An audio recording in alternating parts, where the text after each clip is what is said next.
Welcome back. In this week's episode, we discuss the attempted murder of Brett Kavanaugh, the ousting of Soros-backed San Francisco DA Chesa Boudin, and the wonderful world of Pride Month. I'm Luke. And I'm Rhodey. And this is the Right Side of the Compass podcast.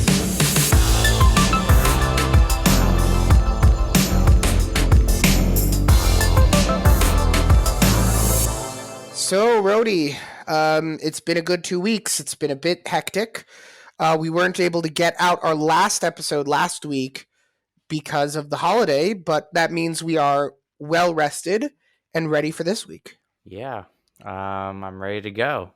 Yeah, you ready? I'm pretty ready actually. And that means that the stories this week, they're actually pretty important because we've had 2 weeks to build stories. So there were some stories we had to kill, unfortunately. But I'm hoping that this is more or less the important things that needed to be spoken about. So, dear listener, we want to continue bringing you great content and to improve our offerings that we currently provide. However, we need your help. We need you to smash that like button, share this video with your friends, and subscribe to the channel. In addition, hit that notification bell to make sure that you get updated whenever we post a video. You can also listen to us on platforms such as Spotify, Apple, Google, and anywhere you can listen to podcasts, really. And if you want to reach out to us, you can always DM us at the Right Side of the Compass podcast, at the Right Side of the Compass on Instagram. You could also reach out to us by commenting on the video. We put a lot of effort into this week's episode, and we hope you enjoy. Anyways, so let's get to topic number 1. Brett Kavanaugh. Let's talk about how he was almost killed. Yeah, so I was reading this story and I was kind of confused a little bit about it. It's like... Oh, let me go through the story and then you could tell me what you were confused about. Okay, fine. Yeah, we could do that. So basically, anyone who wasn't paying attention should know that there was a guy that flew in from California earlier this month. He wanted to kill Supreme Court Justice Brett Kavanaugh. I don't know what else to say about it. I guess he said it was because of the Supreme Court ruling. Yeah, Roe versus Wade. Yeah, that didn't happen overturning yet. It. Yeah, they might be overturning it. So it was for that reason that he was threatened. I don't know, I guess. But like he wasn't so now but what I'm confused about is, reading the article, from CNN, okay, it's didn't end up doing it or didn't even end up attempting to do it. He got there and then he called the police on himself. So I don't know. I'm kind of confused about that, where it's like, well, what was kind of the whole point? Was it kind of just a political stunt to try to, get people to like notice, hey, Roe versus Wade and, this bad thing happened? Or, did he just chicken out at the end? I mean, that's what it kind of seems like. But he gets there, he's in front of the house, and then he calls the police on himself twice. So. Yeah, I was thinking about the story as well, and I think it's very telling. There's several things that need to be understood. I think number one, it's great that he reported himself. Most criminals, they don't have the common decency to do that. I think it's very good that he kind of stopped himself and said, like, hey, listen, I think I need some help. But you didn't have to call the police. You could have he didn't even go into the house or anything. He was outside the house. He could have just went home and then like nothing would have happened. Right. But but the reality is that if you fly across the country, because remember, this is a guy in California, he flew all the way to Maryland. You fly all the way across the country to kill someone for political reasons, you need a little help. And maybe it wasn't, that's probably what's going to happen. He's probably going to get slapped on the wrist with some, attempted murder, whatever. But he's also going to be able to go to a safe house and be able to, get better, which I'm kind of hoping he will be, because he stopped himself, which is very good. But I think, and this is why I think it's very sad, because you have this guy who's very clearly not well, and I don't mean this in like a derogatory way. I mean, like it takes a really unwell person to go premeditate a murder of someone you've never met for political reasons. I don't think he's a very well person. But he was manipulated by people that are much larger than him and will never, ever get in trouble for this, by the way. Remember when Brett Kavanaugh was the hearings for him, and there were people calling him a rapist and a date rapist and this and that and all these horrible things, and just the way that people speak about Republicans more broadly. You have to understand that if people are going to talk about their political opponents using certain charged language, that is going to cause certain people to behave in a certain way. That's a reality. Yeah, because words have power. Words do have power. And the reality is, and this is further thing, if you genuinely believed that someone truly was a Nazi and he was truly going to do terrible things, I don't know, I think maybe you would be responsible to stop him. That his wording? No. That wasn't his wording, but basically the whole rhetoric behind Roe v. Wade, that everyone who's who's anti Roe v. Wade is somehow interested in putting women back in chains and the hand job's tale or whatever it is. It's crazy, but the reality is that I almost understand his reaction, because if someone told you that someone is trying to take away like freedom of someone else, right, in a very tangible and basic way, I don't know. I wouldn't do anything about it myself, but I can understand someone going to do something about it. Like, for us, it would be like if someone tried taking away freedom of religion or something. Yeah, imagine if someone started, if someone wanted to legislate anti-circumcision legislation. Now all of a sudden we can't circumcise our children. I don't know if Jews would be so happy with it. Who Of course, they knows? wouldn't. Right, but what would you do to prevent such a thing from happening? That's the question. I mean, it happened in the past. It did happen in the So past. many countries said, "Hey, you're not allowed to do this." Right, but a lot of times in the past, they didn't have means of fast travel. They didn't have the types of weaponry we had. Although I don't know. As a side thing, I don't know if necessarily terrorism would work as a tactic, because terrorism works when it works for very specific reasons. I don't think it would work in such a situation, so you don't have to worry about me doing anything like that. But what I would say is that there are certain times when, if people feel threatened enough, they might go and they might do crazy things. And the rhetoric used that surrounds the president and the Democratic Party in general, I'm not entirely sure that it's the regular person's fault for thinking, oh, these Republicans are Nazis. Because if that's all you hear, Republican Nazi, Republican Nazi. If you don't agree with the gay agenda, you're a Nazi. If you don't agree with this thing, you're a Nazi. If you don't, you're a Republican, evil, woman hating, gay bashing. This, like, there's so many bad things, and it's just, I don't know. I can't blame them. How can you blame them? And most people would say, like, okay, maybe it's not my job to kill people, but a guy like this, he takes the situation to his own hands, and we're very lucky that he kind of stopped himself. But it could have ended very poorly. And by the way, would the Someone could have gotten hurt or killed even? Yeah. Oh, of course, someone could have gotten killed. And by the way, we all know that if this guy actually did go through with it and he did kill Justice Kavanaugh, right? They would never ever be good sports about it and say, like, that wasn't good. We are going to allow we're going to vote to overturn Roe v. Wade because we don't want politics to be done this way. Like, as a sort of anti-terrorism, kind of stance, right? We know that. We know that they would never play fair. We know that they would take the win. They would cry crocodile tears, and then they would take the W and call it a day, right? So we know that they would use tactics this way. They're not responsible for killing our politicians. They're not responsible for killing our judges.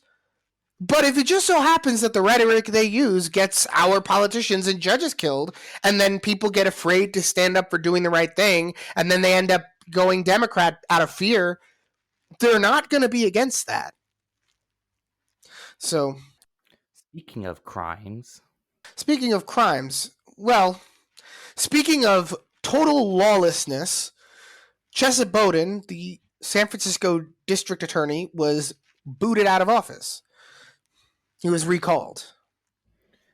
Okay, so would you like to, I guess, explain the background to that? Okay, so basically, in the beginning, there was nothing, and then the Lord. No, just kidding. Okay, we're gonna fast forward a little bit. We're gonna fast forward a little bit. Um,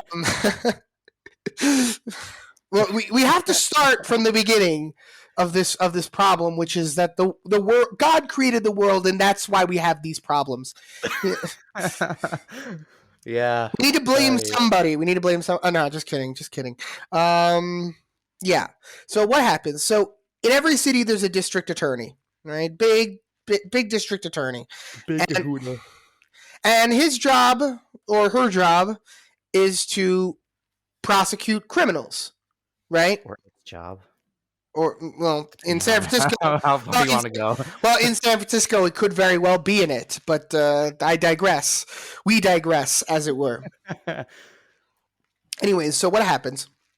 So these district attorneys, they are voted in to office by people, right? These are essentially lawyers on the dime of the American on the city taxpayer, municipal taxpayer, and their job is to prosecute criminals. However, it seems that George Soros, noted billionaire who is apparently apparently responsible for all the world's problems if you are on the right, as opposed to Sheldon Adelson, who's the left's George Soros.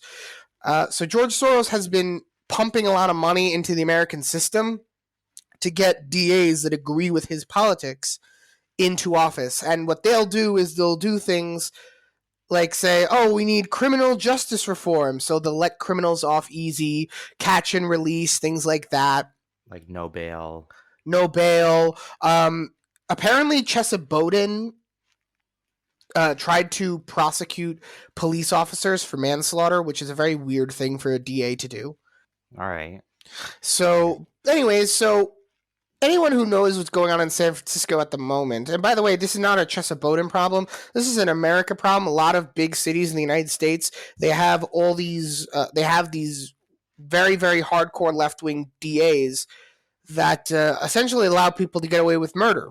Yeah, no, it's terrible. Like you'll was it like a few months ago there was a guy in a car who like, ran over people like from a parade and like they found out like that he got off from like bail, like he didn't had no bail or something like a few days ago or like and then he just went and did that. Right. So That's and we could talk about that in a second. But the thing about this is that in this specific instance, San Francisco they had a new rule which says that it's I don't remember if it's they're not going to prosecute or they're not going to attempt to stop people who steal things from a store under the value of $1,000. so they're not so like police will not even arrest these people, Yeah, let exactly. alone So like have a bail or go to court about it. yeah. So what will happen is that you'll see a bunch of people go into a store in San Francisco, and people will just take like black garbage bags, take like $900 worth of merchandise, and just run away with $900. That's so stupid because what's defining under $1,000? So what I mean by that is like, for example, when you put money in the bank, all right, if you put in $10,000 in the bank by law has to tell the IRS. So what rich people do is they'll put in $9,999. So same thing here, like and then they can just do it again. They can just put in another $9,999 another time. So it's like the same thing here. It's like, well, I could just now steal, maybe $500 worth of stuff here, and then like another day, 500 stuff here, and then so what's Well, yeah, that's part of the that's the problem because first of all, $1,000 worth of merchandise. There are a lot of stores where $1,000 is a lot of merchandise. If you're in a fancy schmancy electronics store, maybe you can make off with like 2 game consoles, but yeah, there are certain stores where everything is 99-cent just store. yeah, you can walk off like half the store for $1,000. So it's not at this point it's more like $5 stores or I remember when dollar stores were dollar stores. I went to a dollar store, something cost me $8. I was in shock. It's more This of is false advertising. it is It is very false advertising. But yeah, but a lot of there are a lot of stores in San Francisco that are closing down, such as Walgreens, because they can't handle people nickel and diming their merchandise, right? Which is to say, like, a bunch of criminals come into the store with a black garbage bag, they come steal things, right? And they stuff them in the garbage bag. So you go to San Francisco, you'll see like everything is under lock and key now. Everything is under lock and key. If you want to buy a stick of chewing gum, you need to talk to a representative, which is very silly because then at that point, just go back to the old type stores where you walk in, you ask the store owner to go in the back and get your stuff, and then that's how you do it. But enough about the stores themselves. In general, San Francisco is just full of human feces and needles from heroin addicts. We all know that they were trying to distribute heroin to junkies. In general, San Francisco has always been a weird place. My mom grew up in San Francisco. I know San Francisco can be a very bizarre place. It really feels that San Francisco it was always a bit, lawless, but it's getting too much. And The now, Ashford. yeah, and so even though San Francisco is Nancy Pelosi's district, and even though San Francisco is perhaps the biggest blue cancer on the country, right? 60% of San Francisco voters decided we had enough of this district attorney. We need someone to enforce the law, right? Yeah, sure, San Francisco is a bunch of degenerates. Yeah, sure, there are people walking around naked in the street. But the reality is that even they want like their stores to not get robbed. It's a very basic thing, but I think that A little bit basic. a little bit basic, Not too important. not important at all. But I noticed, and this is what I was pointing out to earlier. I noticed in the article I was reading from, it was in CBS, I believe, CBS News, right? It talks about all his desires to reform San Francisco and to make it more inclusive and this and that.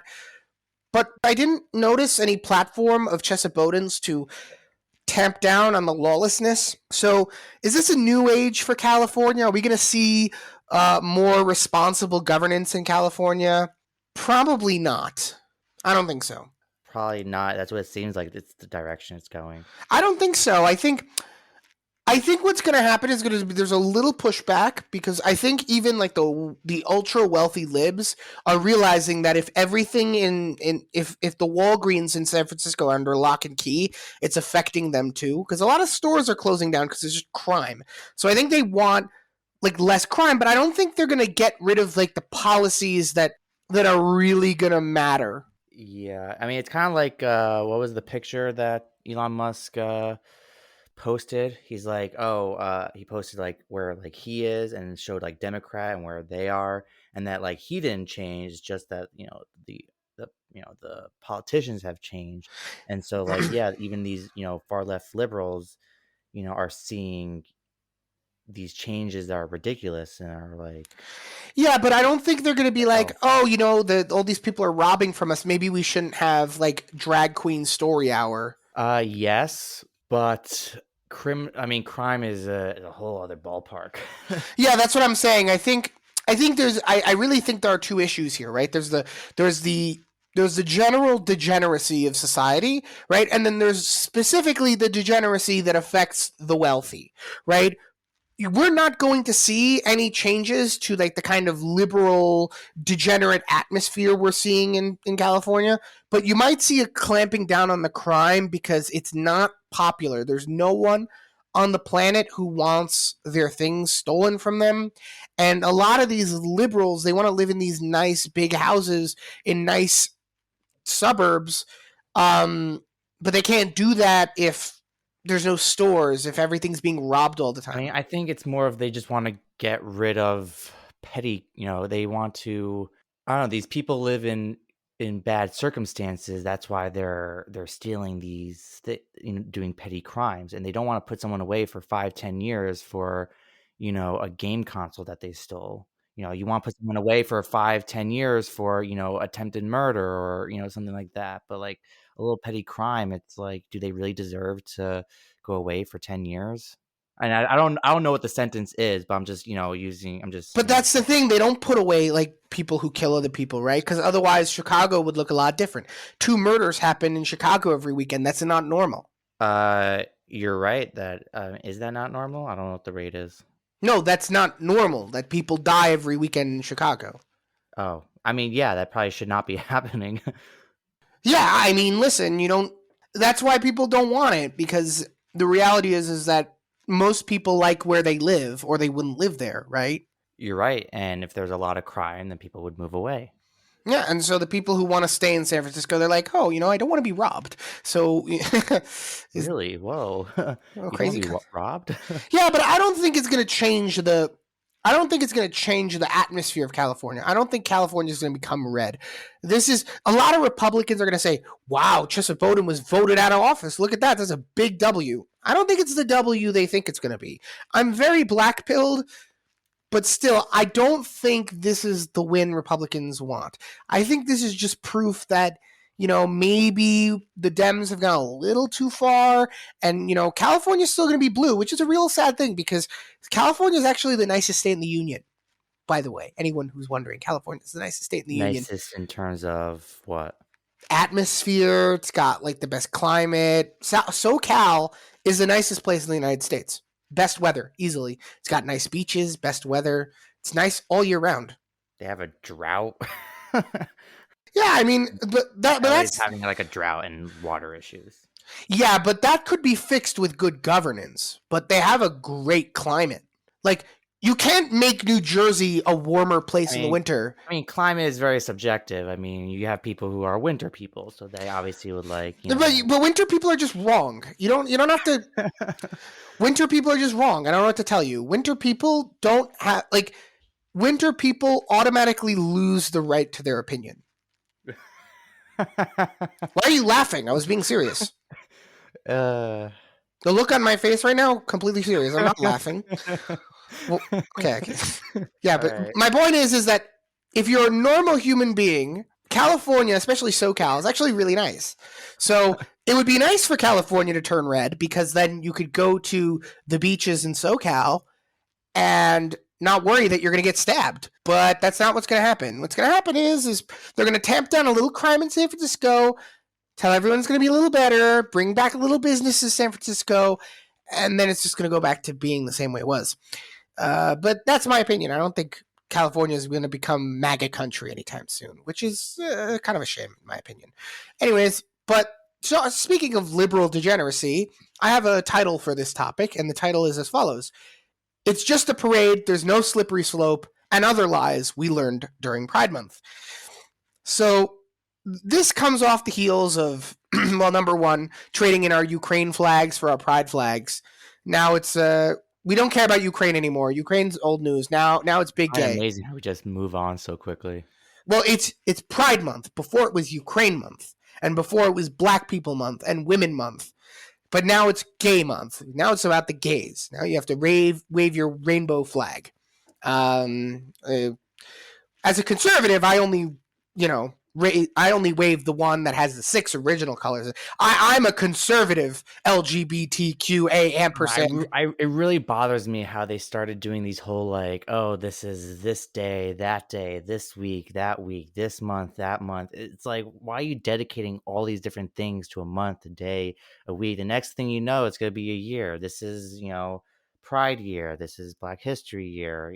This is Pride decade. This is Pride century. Century.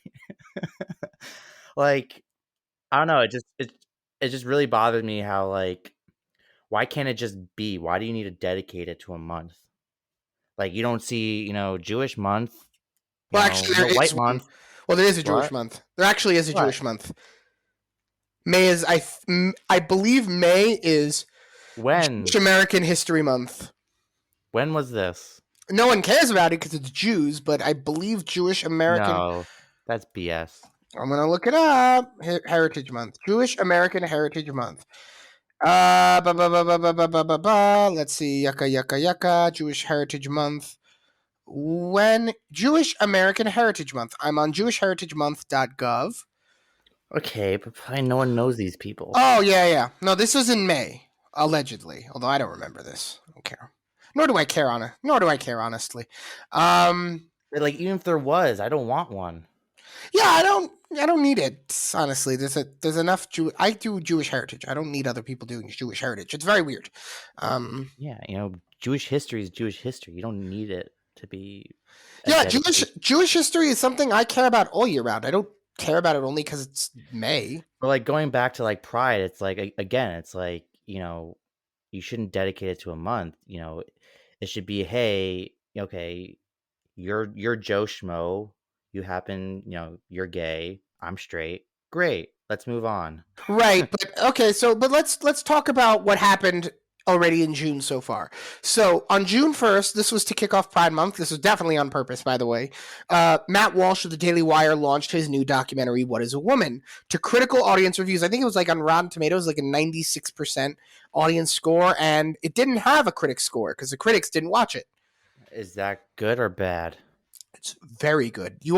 That's almost universal praise. That means the people I'm just watch. confused about the rating because it's like, well, if it's Rotten Tomatoes, that means you don't like it. So if it's a higher number, that means more people don't like it because it's Rotten Tomatoes. But Don't think too much about it. It's a 96% on, I believe, Rotten Tomatoes. And it didn't even get a critic score because the critics never watched it. Anyways, in the documentary, which you need to watch, but I did watch, so I can tell you, it's very good. You should go watch it. Go get yourself a Daily Wire will I subscription. know what a woman is afterwards?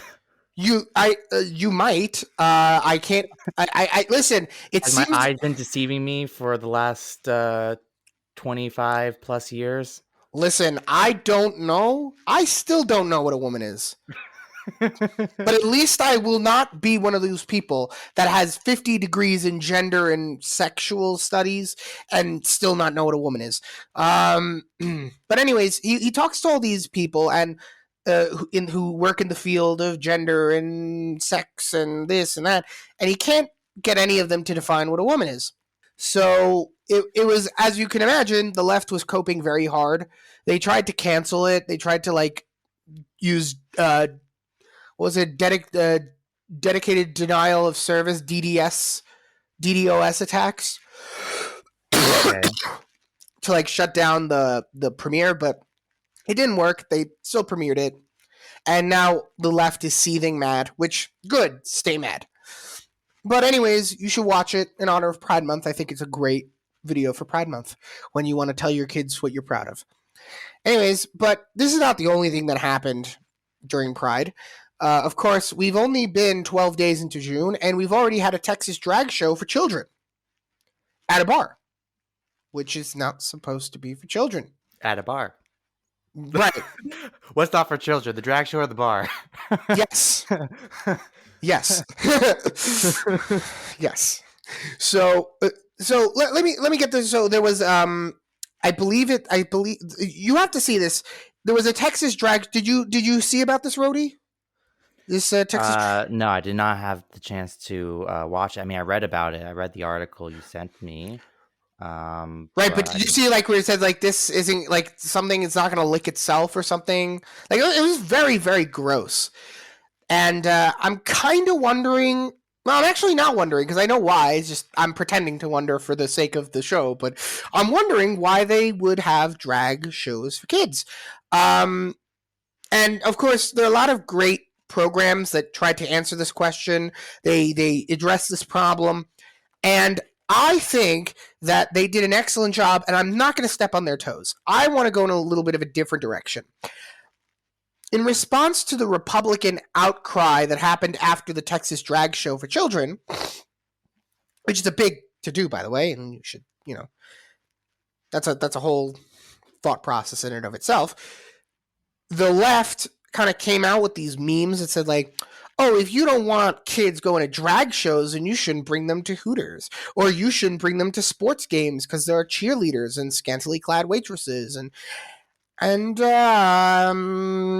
well, on the one hand, yes, scantily clad waitresses at Hooters are not for kids. Yeah, So, sports games I would debate is a little bit different.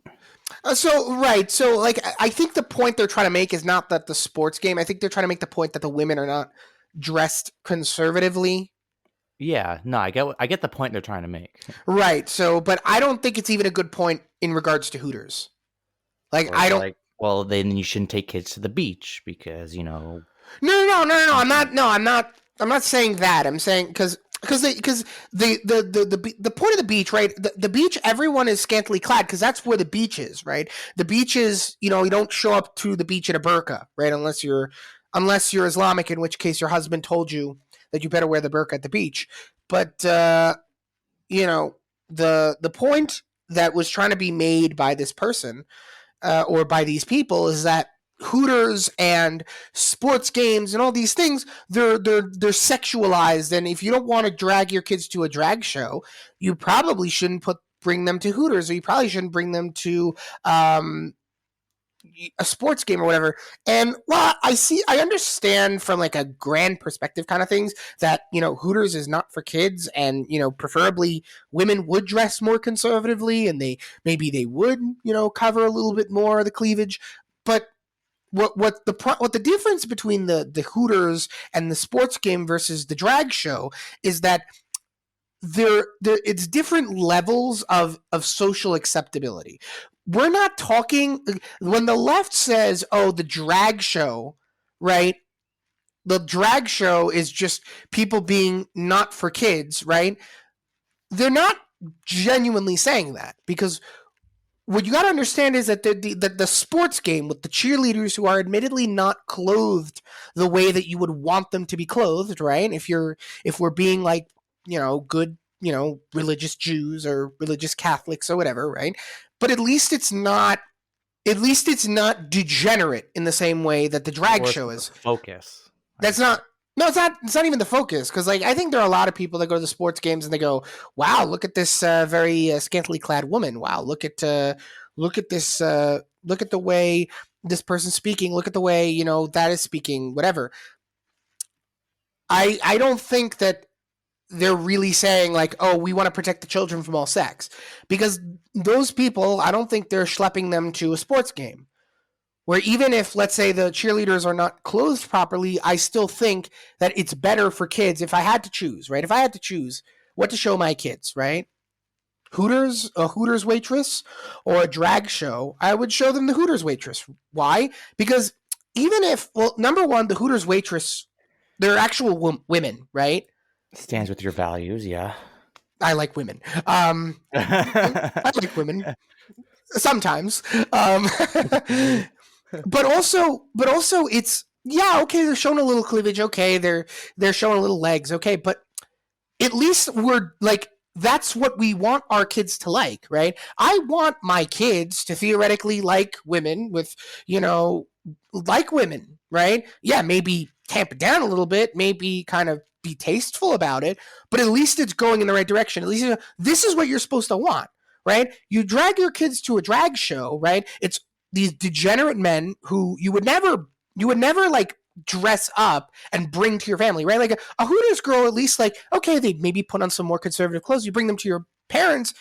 Your parents would be very happy that you're dating someone very nice, right? These drag show people, they're just degenerates. You wouldn't want them anywhere near your kids. Think about the degeneracy it requires for a man to sit there and put on these fake boobs and doll himself up so he can do this, what is essentially a minstrel show, but instead of making fun of black people, he's making fun of women. Because that's what drag is. It's a very exaggerated mockery of female sexuality. And by the way, anyone who knows about drag will tell you that. It's a minstrel show. It's supposed to be kind of mocking women, right? So it's not appropriate. It's not like, at least like Hooters, the Hooters girl presumes that women are women, right? Like, because at Hooters, they're not going to hire some trans chick, right?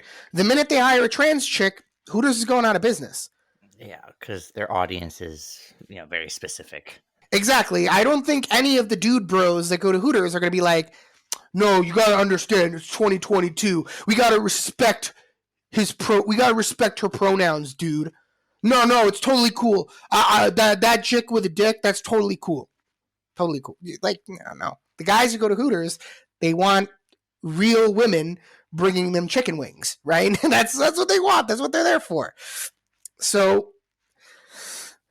that's what I think the problem is, because when the right says, "Oh, we don't want the kids going to the drag show," they're not saying, and this is not what the right there are some on the right who are saying, hey, listen, be appropriate around the kids, but it's not just be age appropriate around the kids. It's also don't be degenerates around the kids. It's one thing for a kid to walk into Hooters. Okay, the woman is scantily clad. He's never been to the beach before. Come on. It's not about that.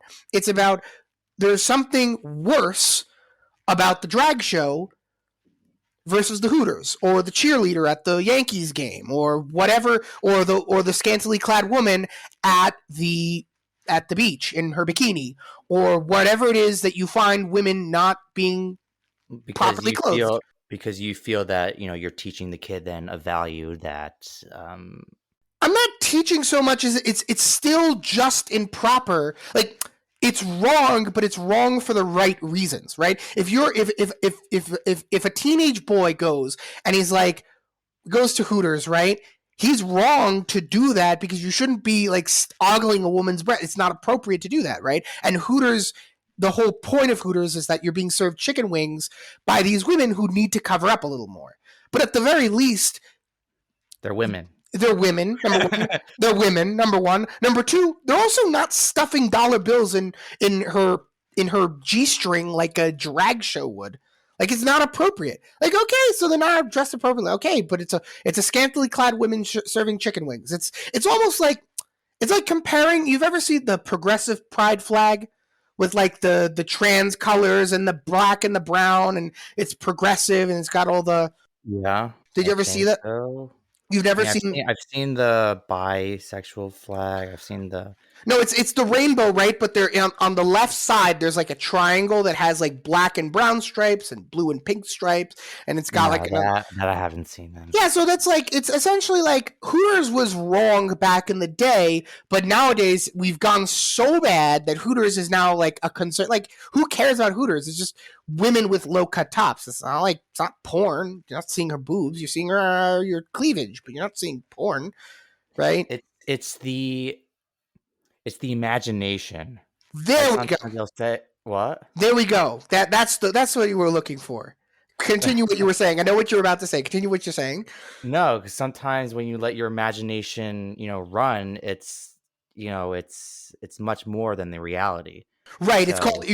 So you know the phrase or the idea of leaving things to the imagination. Yeah. So yeah, you're leaving things to the imagination. So like, yeah, these girls, the fact that like they're just covered up or like they're really tight, and it's like you're right. You're not actively seeing them naked, but it's you're it's suggestive. It's suggestive.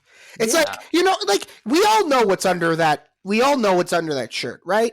But at the very least, you're not showing it. Which is sometimes I don't know. Maybe they've done studies where it's like sometimes more stimulating to the brain than than the reality, right? Because you're laying your mind, doing, putting all the scenarios that you could think of with the person who's serving you.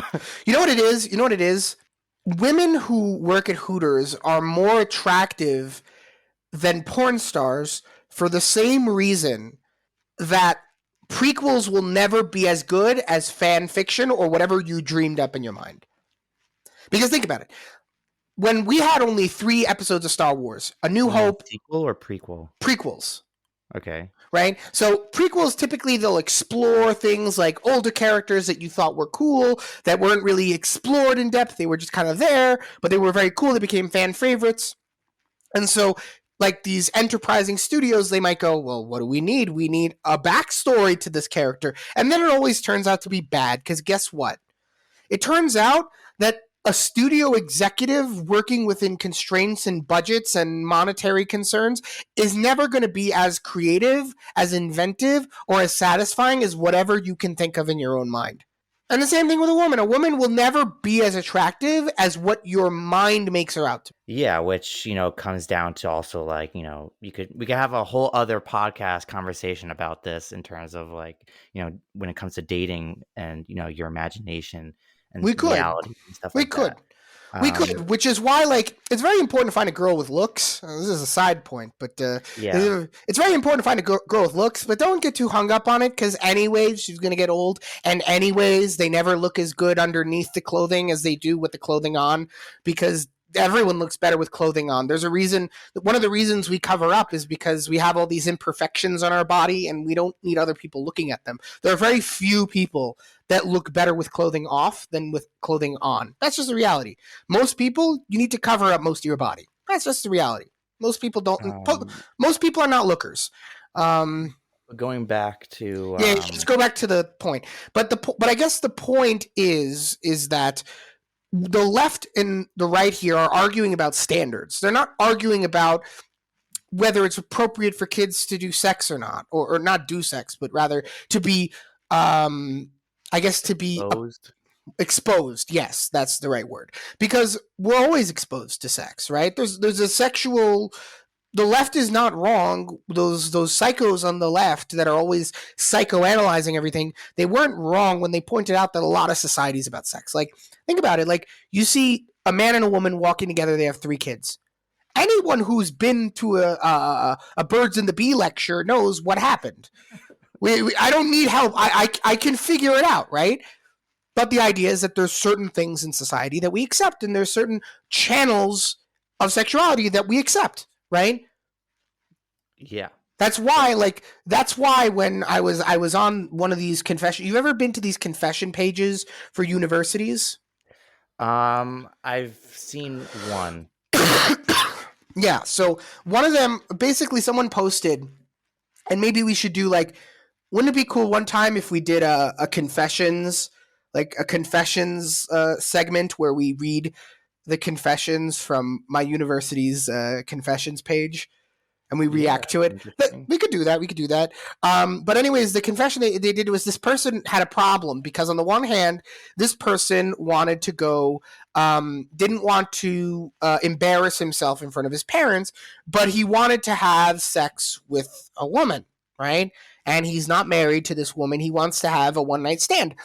And so I responded, well, don't you think that if you feel embarrassed, that maybe it means there's something wrong with what you're doing, that maybe you shouldn't do it? And everyone said, no, but just because you're not saying it doesn't mean that it's not acceptable.